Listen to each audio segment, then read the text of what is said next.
Lovely and welcome to Forever Rugby on Forever Sport. For today's preview, Sharks versus Lions and the lone URC fixture for the weekend. And it will see the Sharks get their new year underway at home. And it needs to be a bit of a new year, new Sharks. It really does, because to be honest, they were absolutely dreadful last year in the last stage. In fact, pretty much the entire last year. And it is a catch-up fixture from round 9, technically, which we'll see. I think it actually might be round 10, where this random game is sort of in. And this is the problem with the scheduling with the Six Nations stuff like that. We do have a couple of random days where so it's actually a round 8 fixture officially, where we have to obviously schedule some South African derbies in and amongst the other sort of European fixture commitments. So it is a round 8 fixture. So I suppose catch up in inverted commas, and that's why they do have a couple of games in hand to do both these sides. For the Sharks, it's do or die time, really, because they've had such a poor season. The Lions are actually well ahead of them. In that sort of sense, the Lions kind of go in as favourites, but it's a good Sharks side. They are at home, for example, and they currently sit bottom of the URC log, which is 8 points, which means that they can't even begin to catch the Lions with a win, but have to find that win, because if they don't, then that season is looking very, very much over. They are already basically 17 points behind that sort of top 8. They do have a game in hand, but even a bonus point win would put them 12 points behind that top 8. For the Lions, well, they're sitting with a game and 2 games in hand, in fact, on everybody else. So a win for them a bonus point win for them, for example, could put them at 24 points, which is just 1 point shy of the Ospreys, currently sitting in 8th place. And they then take on the Bulls next weekend in another catch-up game.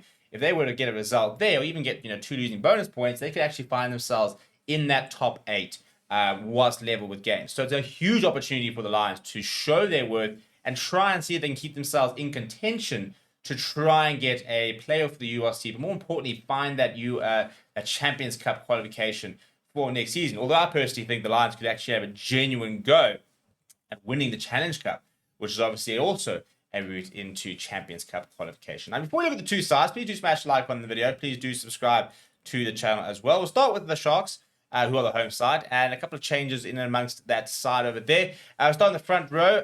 Fez Mbata does return to the side. He will have Oxen Chair and Henry Jacobs on either side of him. Eben Esbeth is once again fit after being a late withdrawal due to illness against the Stormers a week ago, and he will partner Gabran Krobler, who makes his first start of the season. So a much better tight fight than we've seen previously. No Kuni Usles, no, which will be a bit of a miss. In the back row, against the Stormers, it is James Venter, Lapis Lavaskakli, and Pepsi Buthelezi. Grant Williams, however, gets the nod. He will start the game next to Currie Bosch. I think that's because it's going to be a high-paced game. I think the Lions like to play at a decent pace, and I think Grant Williams has been brought in to try and sort of counteract that. Currie Bosch continuing number 10 jersey. Maximum Pimpy, Werner Koch, Apple Fassi will be the back 3. Your centres will be Francois Venter and Lekanya. That is unchanged. Off the bench, just a couple of changes. Kieran Van Furen drops down to the bench. He'll partner into Tuka Ngunu and Joel Hintz, who will be making his second URC appearance. Otherwise, it's corner roll, George Currie in a typical 5-3 split. Jaden Hintz drops down to the bench. Buddha Chamberlain in the 22. Rowan Janssen van Rensburg returns to face his former side, and he goes to that number 23 jersey in place of Ethan Hooker. And we look at the Lions. This is how they will line up. It is JP Smith, PJ Burton, Asanate, and Claver Kanye in that front row. In the second row, Ruben Skuman, Darren Landsberg. Darren Landsberg making his return from injury. He had a very good game a few weeks ago where he got, I think he actually got man of the match. Fantastic line-out work he did, and that'll be important against the Sharks. If you look at that back row, though, it is Emmanuel Stuka, Ruan Venter, and Franco Horn. Very solid back row. So it's a good scrum, actually. Very keen to see that scrum battle between Retsecho Baditswe and Che and Asanate and Claver Kanye. Personally, I think players who could be sharing a part of the box squad in the former coming months. Morne van den Berg will partner Snare in the Humber, Edwin van der Merwe, Richard Creel, Quan Horn as the back 3. You then got Morris Load inside centre, Henk van Beek at outside centre. Henk van Beek versus Lekanya should be a great battle.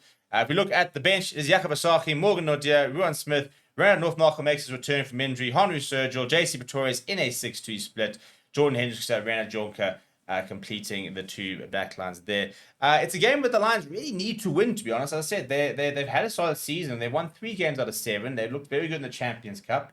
And they picked up a lot of losing bonus points. I think that's the main thing. If you look at at the bonus points they've actually picked up. They've actually picked up 7, which is the joint most in the entire tournament, with Glasgow Warriors, who are in 3rd place, as well as Cardiff Rugby. So they picked up a lot of losing bonus points, a lot of bonus points along the way. So as a result, they are very much in contention to potentially move up the table. If we look at the recent form for the Lions, they're also on the back of 2 wins. So let's look at the Sharks, 2 losses. So a sort of opposite form really for them. But John, let me know what your score predictions are down in the comments below. Please do smash a like on the video. Please do subscribe to the channel as well. Thank you very much for watching. My name is Steve. I'll chat to you soon.